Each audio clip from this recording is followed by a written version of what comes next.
এই তো আজকে রান্না অনেকগুলো রান্না আপনাদের কাছে শেয়ার করছি।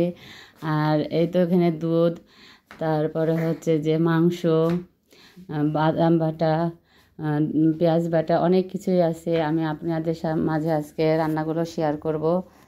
যে এতগুলো আয়োজন ভেবে ভাবছেন যে কাউরির দাওয়াত আছে নাকি? দাওয়াত না, এটা হচ্ছে আমার ছোট বাচ্চাদের পিকনিক। এক কথায় আমার কাছে যে বাচ্চাগুলো পড়ে তাদের আবদারে আজকে ছোট একটা পিকনিক করছি আমরা, প্রায় 12-13 জন। তো যাই হোক, বাচ্চাদেরকে বলেছিলাম যে বিরিয়ানি রান্না করে খাওয়াবো। তো বাচ্চারা পরে ভাবলাম যে না, একটু অন্য রকম ট্রাই করি। বিরিয়ানি তো খাওয়া হয় সচরাচর, তো ভাবলাম যে ডিমের কোরমা রান্না করি, বাচ্চারা খুব পছন্দ করবে যেহেতু এটা মিষ্টি মিষ্টি। আর হচ্ছে যে পোলাও আলাদা রান্না করি, মাংস রান্না করি আলু দিয়ে, আর হচ্ছে যে বেগুন ভাজা করব। তো যাই হোক, বাচ্চাদেরকে ভিডিওতে নিয়ে আসিনি, রান্নাগুলো শেয়ার করছি। আর অবশ্যই কেমন হয়েছে জানাবেন। আর এই তো এখানে আমি বাদাম বাটা, তারপরে আদা রসুন পেস্ট, তারপরে কাজু বাদাম বাটা, সব কিছু একসঙ্গে বেটে নিয়েছি। বেটে নিয়ে সব কিছু মশলা এখানে দিয়ে দিয়েছি, ওগুলাই ভুনা করছি। ভুনা করার হয়ে গেছে আমার। তো এই তো ডিমগুলো আমি হালকা ভেজে নিয়েছি লবণ দিয়ে। আর হচ্ছে যে এখন ডিমগুলো মশলা দিয়ে আমি ভুনা করে ফেলছি। ভুনা করা হয়ে গেলেই আমি এর মধ্যে দুধ দিয়ে দেব, তরল দুধ, যেটা হালকা কুসুম গরম করে রেখেছি, কারণ ঠান্ডা দুধটা দিলে অনেক সময় লাগবে। এই তো হয়ে গেছে আমার ডিমের কোরমাটা। এখন এর মধ্যে আমি দুধটা ঢেলে দেব, তারপর আস্তে করে নামিয়ে নেব।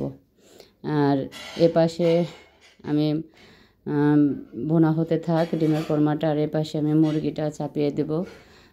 আজকে মাংসের ভিডিওটা পুরাটা শেয়ার করছি না, যেহেতু অনেক বড় লং ভিডিও হয়ে যাবে।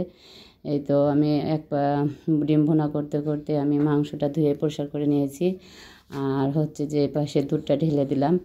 এখন ডিমের কোরমাটা ঢেকে দেব আস্তে আস্তে। এটা ঝোল গাঢ় হয়ে গেলে পেঁয়াজ বেরেস্তা দিয়ে নামিয়ে ফেলবো। আর এর পাশে মাংসের আমি এই তো এটা পুরোটা দেখাইনি, এখানে মাংস আমি ভুনা করে নিচ্ছি আলু দিয়ে। এটা ভুনা করা হয়ে যাবে, এটা বেশি ঝোল করব না। এই তো রান্না আমার প্রায় শেষ, মাংস রান্না করা প্রায় শেষ। লাস্টে আমি জিরার গুঁড়া করে দিচ্ছি, এটা দিলে অনেক সুন্দর সুঘ্রাণ বের হয় মাংস থেকে, আর খেতেও অনেকটাই মজা লাগে। যেটা আমার আম্মা করে, আমি দেখে শিখেছি আম্মার কাছ থেকে। আর এই তো আমার প্রায় শেষ ডিমের কোরমা আর হচ্ছে মাংসটা রান্না করা। এখন আমি যে পোলাওটা, এখন চাউলটা ভেজে নিব। তো এপাশে পোলাও চাউলটা ভেজে নিচ্ছি সুন্দর করে।